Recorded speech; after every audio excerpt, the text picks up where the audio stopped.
안녕하세요. 아이의 미래를 바꾸는 아미쌤 김성원입니다. 오늘 그림책으로 만나는 글쓰기 수업 14번째 시간으로 소개할 책은요. 낙타와 주인입니다. 여러분, 낙타를 생각하면 떠오르는 것이 있나요? 네, 사막이요. 또 사막하면 또 무엇이 떠오르나요?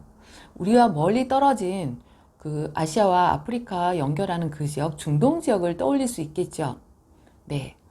예로부터 낙타는 사막이 많은 그런 지역에서는 중요한 교통수단으로 낙타를 이용했기 때문에 낙타와 관련된 이야기들이 많이 전해져 내려온다고 하는데요. 작가 그리핀 온다체는요, 그 지역을 여행하면서 지역 사람들에게 이런 이야기들을 전해받고 그림책으로 옮겨 놓은 작가이기도 하답니다. 그럼 이야기 속으로 들어가 볼까요? 낙타와 주인에게는 어떤 일들이 있었을까? 이야기를 살펴보면 하림이라는 주인과 낙타가 물건을 팔기 위해서 먼 길을 떠나게 되는 거죠. 자, 사막길을 걸으니까 사실은 낙타가 그 모래 속에 빠져들기도 하고요. 무거운 짐을 내리쬐는 떼양볕을 받으면서 정말 끝도 없는 길을 걸어가게 된답니다. 간혹가다 오아시스라도 만나게 된다면 하림은 그늘에 가서 쉬게 되지만 낙타는 무거운 짐을 진 채 그대로 땡볕에서 서서 주인을 기다리는 것도 보여주고 있습니다. 그리고 하림은 그 사막길을 걸을 때 지치고 힘들기 때문에 낙타 등에 올라가서 때로는 잠을 자면서까지 이동하는데요. 낙타는 하림과 함께하는 이 여정이 너무 고통스럽고 힘들어서 정말 그 끝없는 사막의 밤하늘 속에서 외로움과 고통을 삼켜야 되는 그런 장면들이 나오고 있습니다. 이렇게 고통의 눈물들이 막 쏟아져 나오는 것을 하림은 이것이 무엇을 의미하는 것조차 몰랐다고 이야기를 하고 있는데요. 그 눈물을 보면서 하림은 이 낙타가 왜 눈물을 흘리는지도 모르고 그 일정에 맞게 고통스러워하는 낙타가 게으름을 필까봐 계속 찍찍질을 하면서 조금 더 가지 않고 열심히 가지 않으면 큰일 난다고 계속 으름장만 놓고 있습니다. 낙타의 한숨이 밤하늘을 펼쳐지는데요.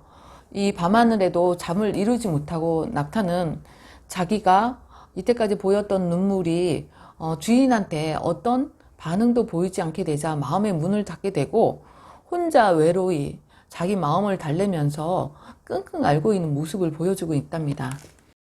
하림과 낙타가 메디나에 도착하게 되자 그 하림은 그늘에 가서 쉬게 되고 낙타는 이렇게 땡볕에서 무거운 짐을 지은 채 그대로 서 있게 하는 모습이 보인답니다. 이때 마호메트가 나타나서 어루만져주고 볼을 비비면서 낙타의 아픔을 위로해 주게 되는 거죠. 이때 낙타는 또 뜨거운 눈물을 흘리게 되는데요. 자, 이 마호메트의 마음이 전달됐는지 이 뜨거운 눈물이 하림이 자고 있는 그 꿈속으로 연결이 된답니다. 그래서 하림은 낙타의 눈으로 세상을 보게 되는데요.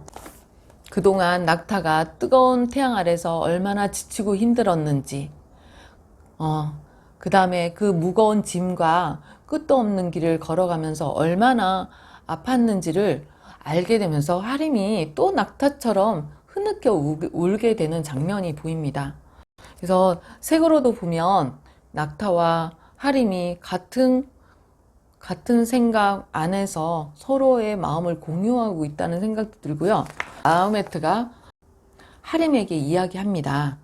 이 낙타는 당신의 오랜 친구입니다. 낙타는 그냥 낙타가 아니라 짐꾼이 아니고 먼 길을 갈 때 나를 태워가는 낙타가 아니라 친구라는 이야기합니다. 친구라는 의미를 다시 한번 생각해 보는 그런 말인데요. 그러면서 친구란 모름지기 친구의 고통과 슬픔을 보살펴 주어야 하오 하면서 이야기를 하니까 하림은 정말 그 부끄럽고 낙타의 그런 마음을 살펴주지 못한 그런 후회의 눈물을 계속 흘리게 되면서 하림과 낙타는 다시 여정을 떠나는데요. 물도 자주 주고 그늘에 데려다가 자주 쉬게 하면서 정말 이제는 서로의 마음을 알아주는 그런 주인과 낙타가 되었다는 이야기입니다. 아까 그 외로운 밤을 지새웠던 그런 낙타와 달리 이렇게 어둡고 깜깜한 사막길을 걸어도 낙타와 하림은 친구가 되었기 때문에요. 발걸음도 가벼워지고요. 서로 이야기를 나누고 온기를 느끼면서 따뜻한 마음으로 바라보는 이 사막의 하늘은 더욱 아름답다는 생각이 들었습니다. 하림이라는 사람이 왜 마호메트가 암시를 주기 전까지 이렇게 낙타의 마음을 헤아리지 못했을까, 이런 궁금증이 드는데요. 여러분은 왜 하림이 낙타의 눈물을 보면서도 아무런 느낌이 들지 않았을까, 이렇게 질문을 던져볼 수 있을 거예요. 어떻다고 생각합니까? 아주 이기적이어서, 그죠? 자기가 뭔가를 할 때 불편함이 왔거나 아쉬움이 없어서 상대방이 어떤지, 그죠? 상대방이 힘든지 어려움이 있는지 또 목이 말라 하는지 그늘에서 쉬고 싶은지 인지를 못했다는 거죠. 가장 인상 깊은 장면은 어느 장면이었나요? 저는 이 장면입니다. 예전에도 사막길을 걸으면서 낙타가 너무 힘들어가지고 뜨거운 눈물을 흘렸을 때 하림이 그 눈물이 무엇인지 알 수 없었는데요. 마호메트가 어쨌든 도움을 주어서 이 낙타가 뜨거운 눈물을 흘렸을 때 하림의 꿈속으로 들어가는 장면이었습니다. 일단 하림이 이걸 계기로 해서 낙타가 얼마나 힘들었는지 고통스러웠는지를 알게 되었잖아요. 그리고 오랜 친구라는 이야기를 듣고 낙타에 대해서 어떻게 해야 되는지를 알게 된 계기가 되었기 때문에 가장 인상 깊은 장면이라고 하고요. 저는 이 장면을 보면서 많이 가슴 아팠습니다. 낙타가 정말 그 눈물을 보여도 반응하지 않자 더 이상 보이지 않도록 한다고 다짐을 했고요. 그 등꾸러미를 꿇어서 하림은 잠을 자고 있지만 이 고통과 외로움 때문에 잠을 이루지 못하고 이 밤하늘을 바라보고 서서 외로움을 달래는 이 모습 때문에 많이 인상 깊었습니다. 책을 살펴보면 세 인물이 나오게 되겠죠.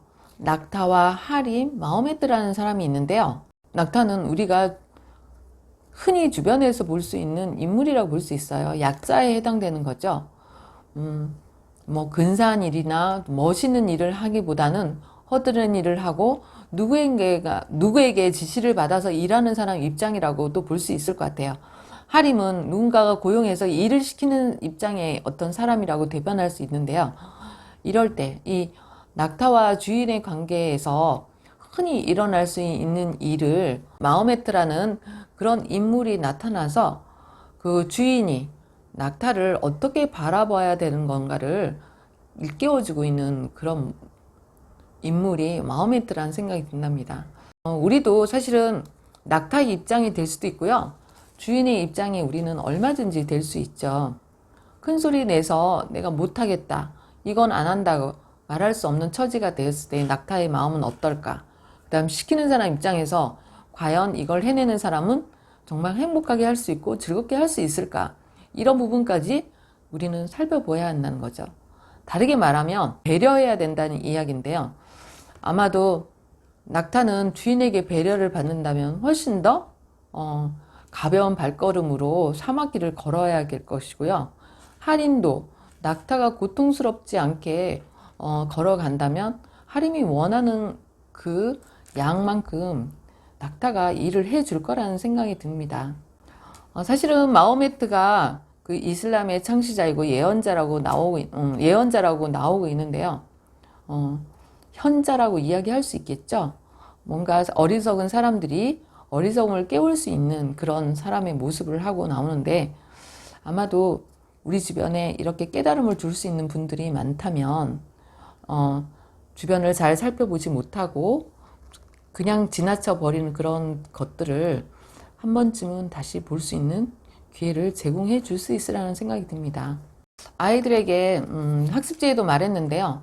만일 마호메트가 나타나지 않고 지쳐서 힘들어서 사막에서 만약에 낙타가 쓰러져 죽는다면 어떻게 될까요? 이렇게 이야기를 했어요. 그랬더니 하림도 사막에서 더 이상 빨리 탈출할 수 없어서 죽었을 것이다. 네. 사실은 이제 하림하고 낙타가 좋은 친구가 돼서 서로를 이해해주고 배려해주는 관계로 이야기가 끝났지만, 만약에 그렇지 않고 낙타가 사막에 쓸어서 죽는 예도 사실은 많다고 그래요. 왜냐하면 낙타는 사막에 특화된 동물이라서 지방층이 발달하고 그 사막에서 견뎌내는 힘이 많지만, 그리고 쇠약해져서 힘이 없는 낙타가 이 주인을 따라서 먼 길을 떠난다면 이런 일도 빚어지겠죠. 결국은 그럴 때 주인이 공경에 처하게 되고, 최악의 경우에는 주인도 죽게 된다는 걸 볼 수 있는 거죠. 이 질문을 통해서 정말 그 낙타와 주인은 어떻게 둘의 관계를 설정해서 지내야 되는지 답이 나오는 그런 질문이기도 해서 훨씬 더 아이들이 재미있게 이야기하고 있습니다. 결국은 무엇인가를 할 때 함께 가야 되고요. 함께 가려면 다른 사람도 살펴야 된다. 그게 미덕으로 치면 배려라는 덕목이겠죠. 글쓰기 할 때 제가 조금 더 참고되라고 그 한자의 고사성어 중에 역지사지라는 말을 학습지에 넣었습니다. 역지사지는 다른 사람의 입장에 대해서 생각해 보라는 그런 한자 성어인데요. 우리도 낙타와 주인처럼 사막에서 벌어지는 일이 아니지만 주변에서 다른 사람 입장에서 생각해 볼 그런 상황은 많이 빚어진다는 생각이 듭니다. 내 입장에서만 생각해 본다면 다른 사람들은 다 나쁜 사람일 수 있지만, 좀 더 그 사람 입장에서 이야기를 경청하고 상황을 이해해 본다면 때로는 너그럽게 이해해 줄 수 있고, 그 사람이 한 행동이 최선이라는 것을 우리가 받아들일 수 있다는 생각이 듭니다. 비록 직업이지만 이른 시간부터 늦은 시간까지 일하시고 힘들게 일하시는 그런 분들이 많다는 이야기를 했고요.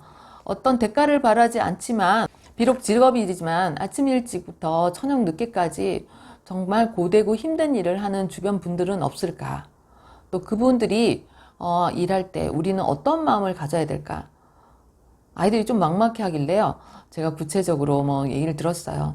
청소 일을 하시는 분, 또 소방관 일하시는 분, 또 주변에 녹색이나 이런 봉사하시는 분들을 보면서, 만약에 이런 분들이 없다면 우리는 힘들고 불편하고, 그죠? 어려움을 해결하는데 더욱더 어려운 점이 많지 않나, 이런 이야기를 했더니, 아, 맞아요. 이런 분이 없다면, 그 사람들은 월급 받는다고 생각할 수도 있겠지만, 이런 분들이 없다면 우리 주변이 정말 엉망이 되어버릴 것이다. 이야기를 아이들이 했습니다. 결국은 그런 분들에 대해서 어떻게 우리가 마음을 전해야 될까? 그게 배려잖아요. 그죠? 오늘은 낙타와 주인의 이야기를 통해서요, 우리가 같이 함께 가는 사람들을 배려하고 존중해주고 이해해준다면 온 세상이, 우리가 살아가는 세상이 좀 더 따뜻해지고 행복하게 살 수 있지 않을까 해서 낙타와 주인의 이야기를 들려주었습니다. 블로그에 가서 학습지 꼭 살펴보시고요. 간단하게라도요, 글쓰기를 하면서 여러분이 낙타와 주인에 대한 이야기를 통해서 얻어갈 수 있는 것들을 정리해 보도록 하는 시간이 되었으면 좋겠습니다. 도움이 되셨다면 구독과 좋아요 꼭 눌러주세요. 감사합니다.